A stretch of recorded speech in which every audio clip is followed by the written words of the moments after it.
The fear of public speaking can drive even the most confident amongst us barking mad.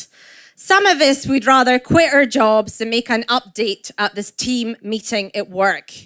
Some of us would rather be 6 foot under than standing where I am now, blaming the dodgy curry from last night for the reason why we can't do that client meeting. Some of us are happy jumping on Facebook, telling the world about our relationship breakups, but standing, making a speech at our best mate's wedding, hell no. Studies have shown that for many people, public speaking is their number one fear. But like all statistical trends, there's always a few amongst us that buck it. And when it comes to microphone phobia, I'm definitely one of those black sheep. See, I found that public speaking can actually be quite helpful in life. In fact, I'd go as far as to say that public speaking can change your life. In 2016, I took part in a public speaking competition, and I was delivering a speech entitled, "Be Honest with Yourself." But actually, the joke was on me, because I was standing telling a story about a time when I realised that I really should quit my job. But standing in front of the audience, saying it out loud, was quite honestly like therapy, because I realised I was at that crossroads once again. I couldn't hide the revelation that I was having. It was written all over my face. The next morning, no word of a lie, I did the deed. I got into work and I resigned from my job. It was one of the biggest and one of the best decisions I've ever made. And in the words of William Wallace himself, it meant nothing but freedom. Embrace the power of public speaking in your life, and who knows the type of self-realizations that you might have. Not only can it change your life, but public speaking can save your life. Sounds dramatic, but in 2013, I went camping in the outback. My biggest challenge, getting stuck in a one-man swag. Initially, I decided to go in feet first, but then I had this brainwave.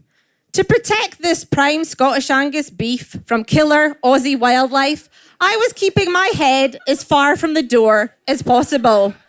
So I did this somersault, and then I was totally stuck.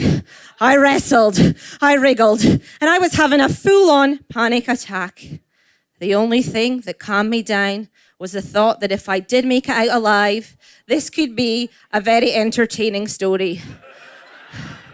This curbed my claustrophobia, and thank God I made it all the way to morning. The next day, I entertained the fellow campers about my near-death experience in my swag. So ladies and gents, embrace the power of public speaking.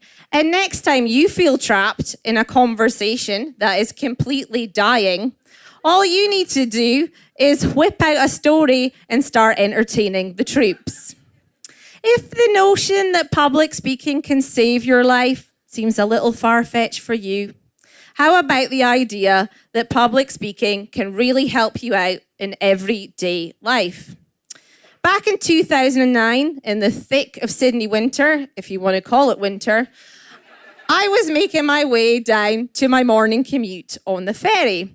I was battling through some horrendous wind, and when I got to the ferry, I was disgusted to find that the ferry had left 1 minute early. With my first world problems, I went to the end of the wharf and I was raging. I screamed at the top of my lungs, "Wait for me!" Thinking that my words would have got swallowed up in the wind, even I was surprised at what happened next. The ferry reversed back and picked up this Scottish bird. The good old Friendship Sydney ferry came all the way back to pick me up. So embrace the power of public speaking. And who knows, you could be heard, whatever the conditions you find yourself in. So face your fear of public speaking. And remember, public speaking can change your life, public speaking can save your life, and it can really help you out in everyday life. Overcome any microphone phobia that you might feel, And who knows, you might be up here with some of the other public speaking party animals on the Ignite stage next year.